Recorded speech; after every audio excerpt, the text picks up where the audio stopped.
Imagine being early to Bitcoin, Ethereum, or Axie Infinity. Now imagine there's a game that could do the same, but better. I'm building that game. And if you're here right now, you're early. So hang tight. I am hanging on. Just for the record, I'm not into get-rich-quick scams. I've been making video games for several years, and I genuinely love economics and capitalism. So I thought, what if I merged those two together and created a player-driven virtual economy? And I also love crypto because of decentralization, freedom, and all that. And that's how this project was born. Introducing Metaplant. So, how does Metaplant work? What do you actually do in it? What's in it for me?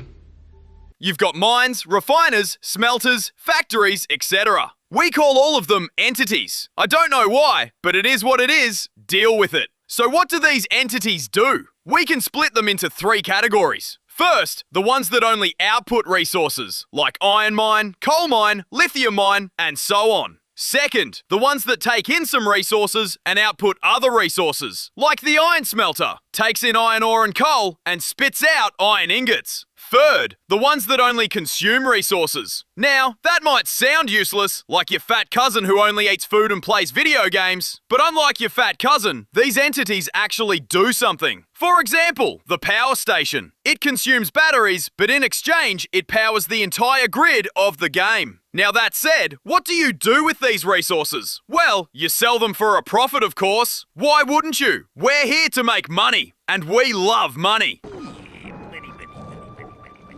But wait, how the are you gonna sell these? Who's gonna buy it? Me? I'm broke. I ain't buying it. So who is gonna buy it? Well, you, the players. Sounds confusing? Let me explain. The game has a closed-loop economy, which means whatever you produce is going to be useful somewhere in the game. That's why they're called resources, because they're actually useful. This is how a real economy works. You make something people need, they give you money for it, and boom, you're rich. Well, maybe not that quickly, but you get the idea.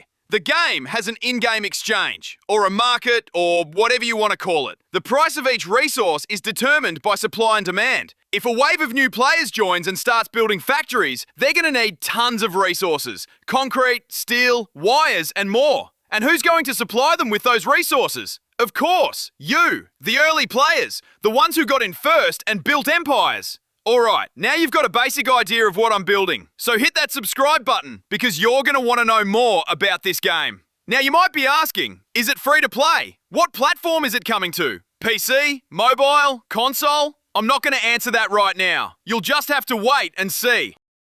Until we meet again.